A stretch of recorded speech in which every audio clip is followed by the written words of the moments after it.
You cold? I am very cold indeed. I'm very cold. Oh, we started. Hello. Right. So we're all good. We're all good. Welcome people watching another live stream. This time I'm joined with another special guest, Fleur Cousens. You're a bit of a superstar now. I'm seeing you all over the shop.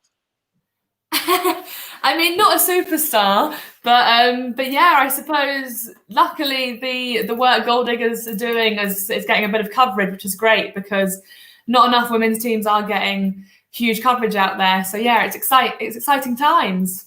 Nah, tell me about it. When I was going through the time and I was thinking, oh, Channel 4 now. Oh, is that what you're going on now? All right. Yeah, I've got a lot of people who I haven't seen for years actually contacting me about it and stuff, which is really nice. Just kind of, it's so good to have a film out there that just celebrates women's football in a really lovely way. So it was really exciting that. Ah, I bet it was. I mean, look, I wanted to kind of get to know more about Gold Diggers FC because I've seen you guys for a while, girls for a while, sorry. I just wanted to kind of know more about you, like when you got started and all the rest of it. So yeah, just take us away. I see you repping the shirt as well. I like that. Is that the new one as well?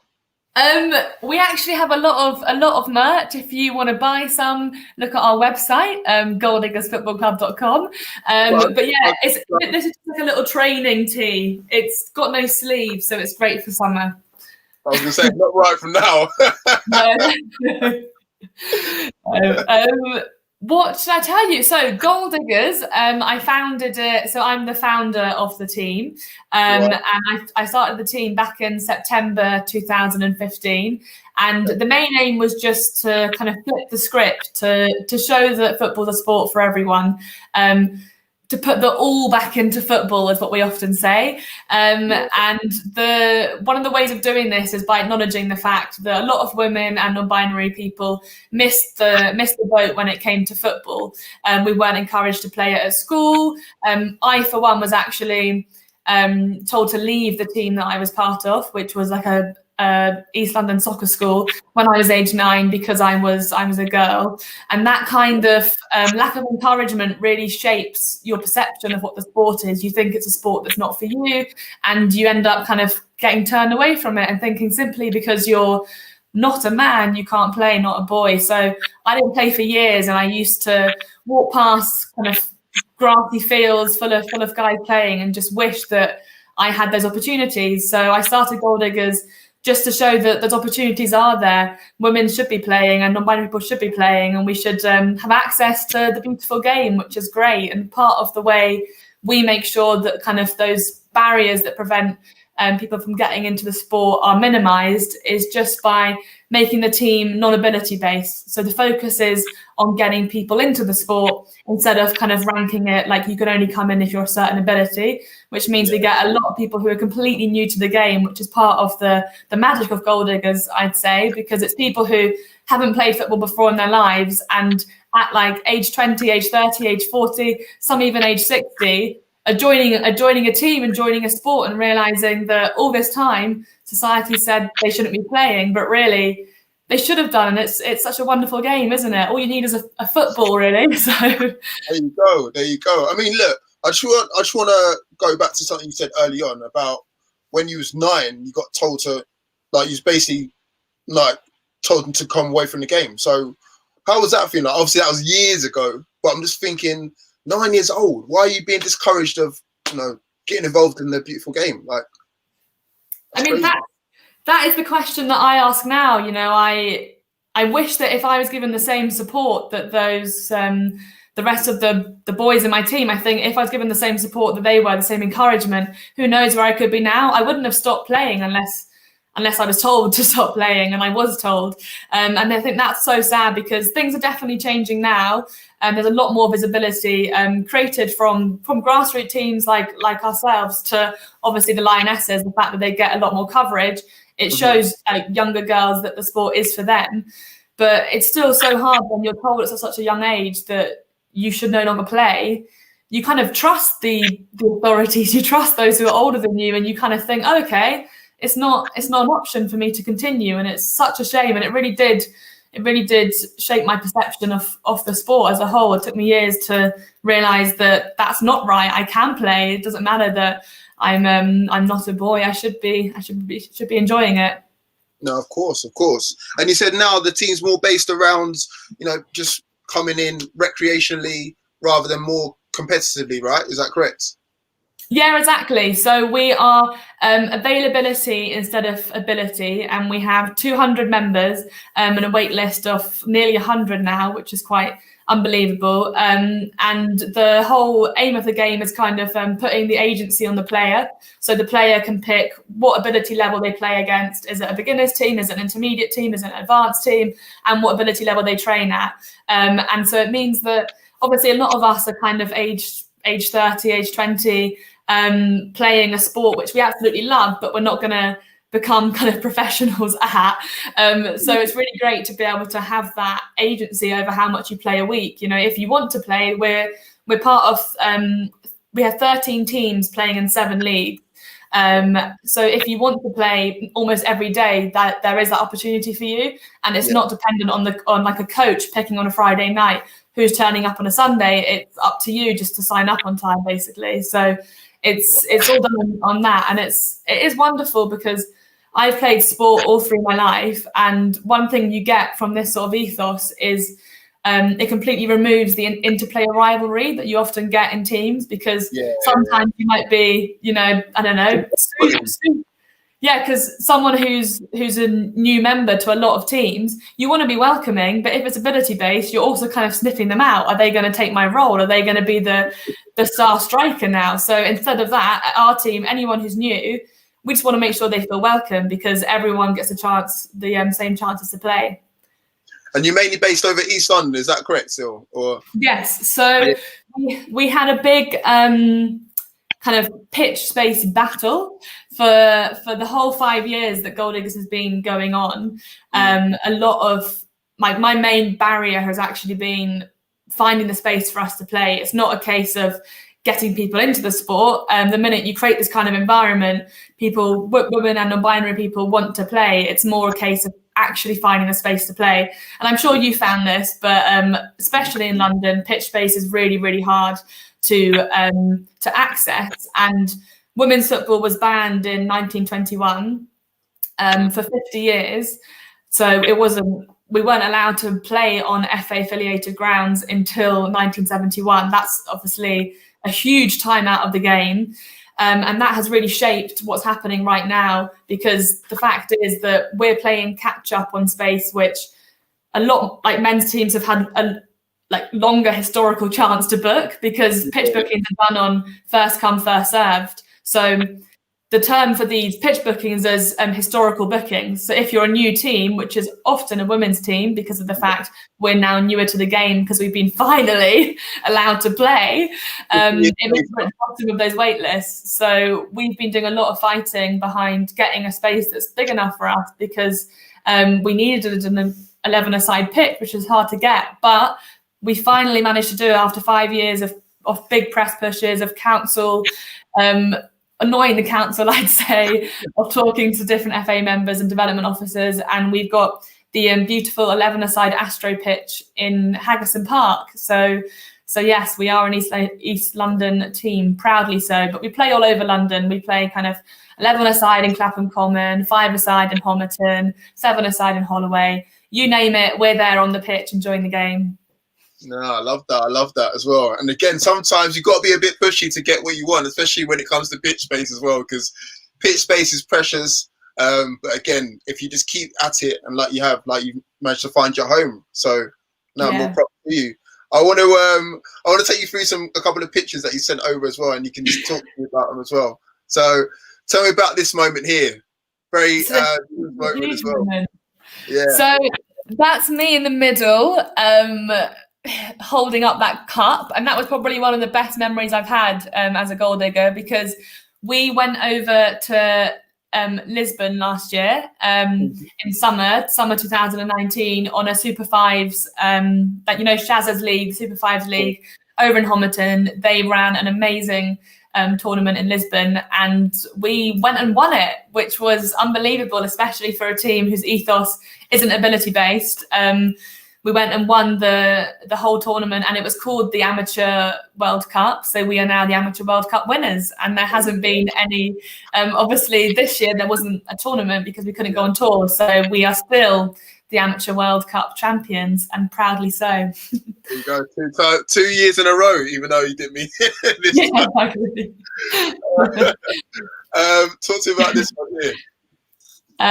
So this is a lovely picture. So often when it comes to kind of December time and leagues take a pause, we kind of just get together as a team and just play little sort of derby matches, little tournaments. And the men on the side are Jeff and Norm, who are some of the best refs, I think, in the UK. They ref the London Ladies Superliga, which Stacey runs, and they're so great, and they completely get our ethos. They support everyone through. They kind of celebrate the positives instead of looking at the negatives, and so they're always present at those little derbies we have. Who is your derbies anyway? Who's your main rivals? God, our main rivals. So those derbies are literally just goal diggers v goal diggers v goal diggers. Our main rivals.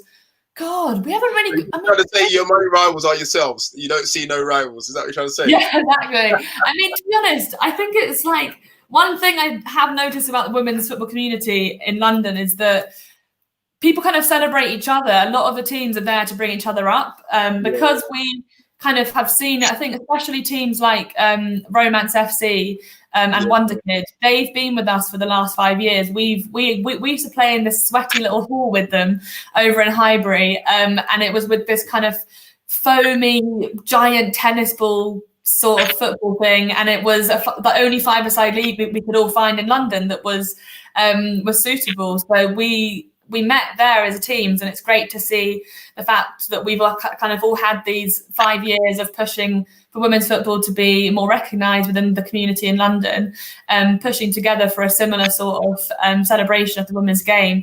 And now we're playing, we see them quite a lot of tournaments. We see those teams every Monday at Super Fives League.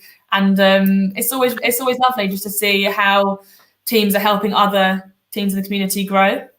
No, for sure. And again, those two teams that you mentioned as well have had loads of exposure, like Romance FC. I think they've done stuff with Nike as well, and Wonder Kid. Like they've had, did they have like a film of some sort out as well? Is that right? Oh, I think you're frozen.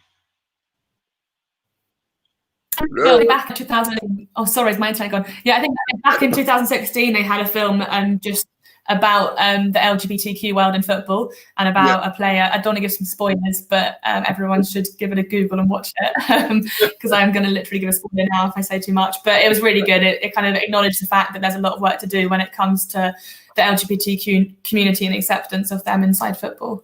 Nah, sick. I want to take you through this picture as well. I love this one, especially.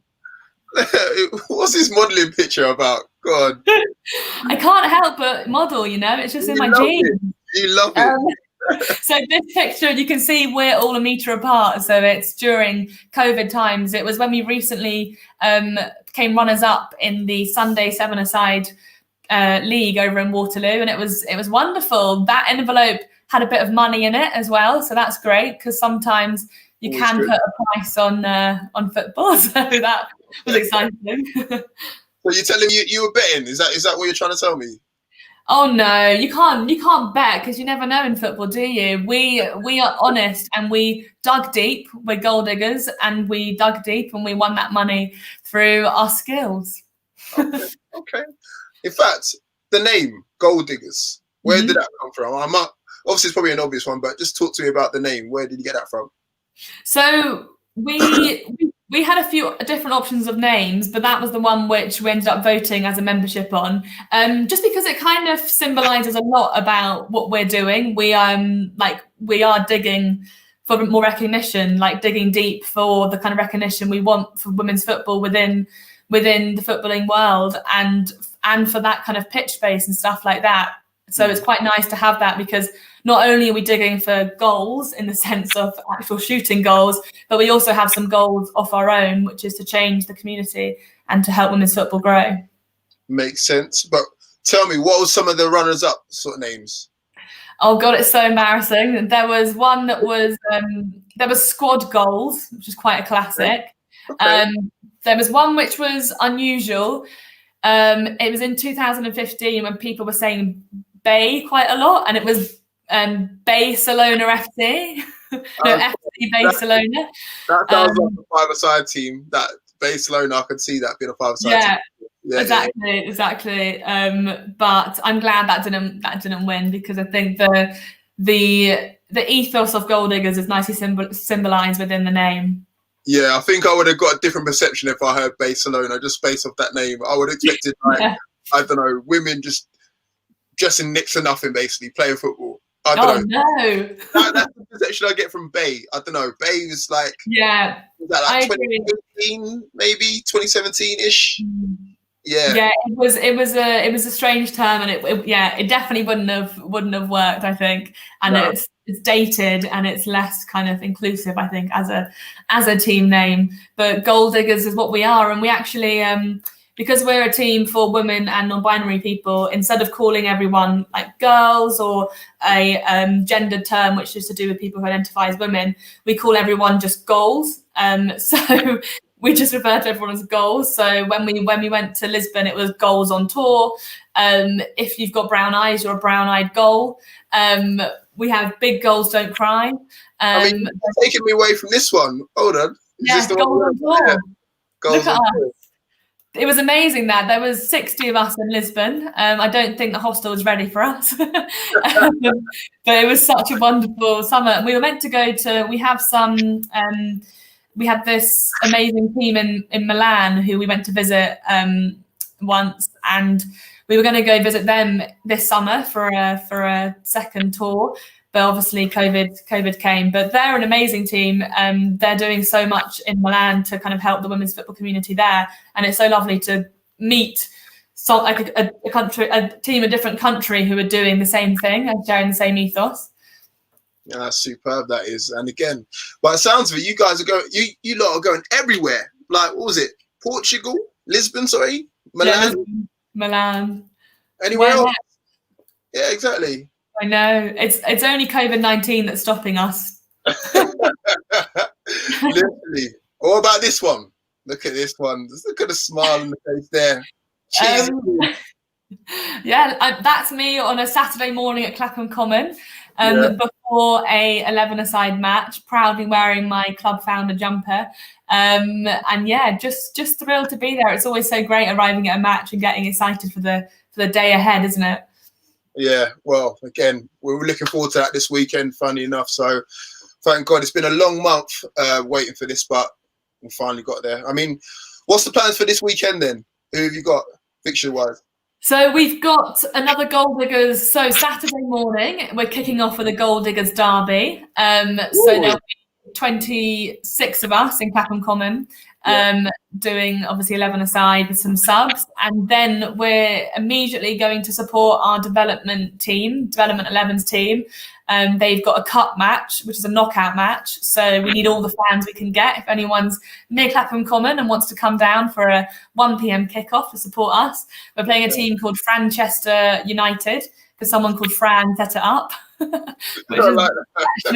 It's good. It's funny. And also, I'm a Man U fan, so I do quite like playing them because they all wear Man U tops. And then, so that's Saturday. Saturday's all about 11-a-side at Clapham Common, and Sunday's all about the 7-a-side league in Waterloo, which is the picture you saw earlier, the one that we recently came on and up in. And we have 3 teams playing there, and it's such a fun league run by someone called Stacey, who is doing such good things within women's football. Wicked. Shout out to Stacey as well, and shout out to Shaz as well. Got to shout him out for the Super 5 League as well. Yeah. So yeah, look, I managed to kind of get the compilation of goals and clips together. It's a bit of a mishmash, but again, it's just a bit of a flavour just to show what you are about. So here we go.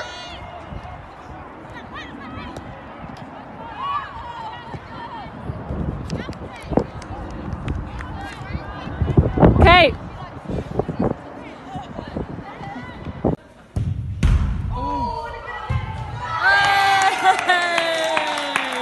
Shoot! Oh, well played! It's a!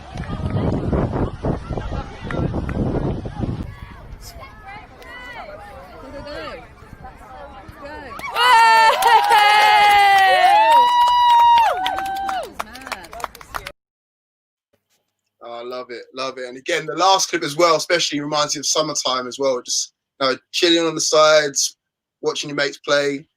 Good times, man. Where was most of those clips taken from? Like over the past years, or what? Yeah, so they were all over the 2020. Yeah, all of those clips. But one of the lovely clips in the middle was from our over 40 session, which is one of our members called Emma Magnus started. And it's one of the best things we've done as a club, because one of the issues within the sporting world in general, it's often, if you're a woman or a non-binary person and you're over the age of 40, over the age of 50, you aren't encouraged to play sport and you aren't expected to play sport. So as a result, you're not included in a lot of, like, if you've got an office work team, for instance, often that's completely made up of men, whereas the women and the non-binary people aren't encouraged to play. So we are trying to change that mindset and change that message by doing this 40 plus session, which is encouraging people of all ages to enjoy the sport and be in a really welcoming atmosphere. And so that video in the middle was from one of those sessions at the Arsenal Hub, and it's honestly one of the best things that we've done as a club, because these women, non-binary people, they arrive and they're not certain if the game's for them. They're a bit timid, and then a few minutes in, they're whooping and laughing and just completely letting go. And that's something which football brings to you. It brings you that respite, that kind of moment to feel really kind of free from all your stresses and just concentrate on the beautiful game. So if you know anyone who wants to take part in that, there's a link in our Instagram bio about those sessions, and they are wonderful. And I really encourage all women of all ages and non-binary people of all ages to play. We have some members who are over 60 now and who are part of the main membership too. And they're really good and as a result inspiring, but they're also just wonderful people. No, 1,000%. I think he was slightly breaking up a little bit throughout that, but again, the message was clear there that, you know, you're never too old basically to play, and I love that. Yeah. I really love that about what you are doing over there. But so what's the future hold? Because obviously, like, now you're getting the exposure, you're getting the awareness out there. What's the future hold? Obviously, post lockdown and all the rest of it. We actually have a very exciting. I'm not sure if I meant to say. I don't think I can say this yet. Come on. When I can tell you, I'll tell you, because we love all the hype. But we're basically next year. There's exciting things happening in terms of some kit that we're launching. That's all I can say at the moment. But it's going to be good, and it's going to be. It's going to have a message to it for certain about the women's game and about how we're very much here and we're very much fighting to grow the game. And I think that's just what we're going to continue doing throughout the years, is just continuing to grow the support and the love of women's football. We want to help other teams. We've been lucky to have succeeded in our hunt for pitch base, but we want to help other teams. I know that East London Ladies, who are an amazing team, are currently struggling for pitch base. And so are Brockwell United, two teams that they're based in Brockwell, obviously.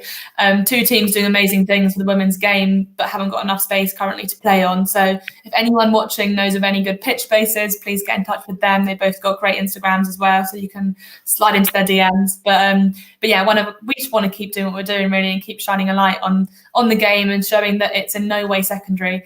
Women's football is something to be celebrated and something that we hope can continue to grow.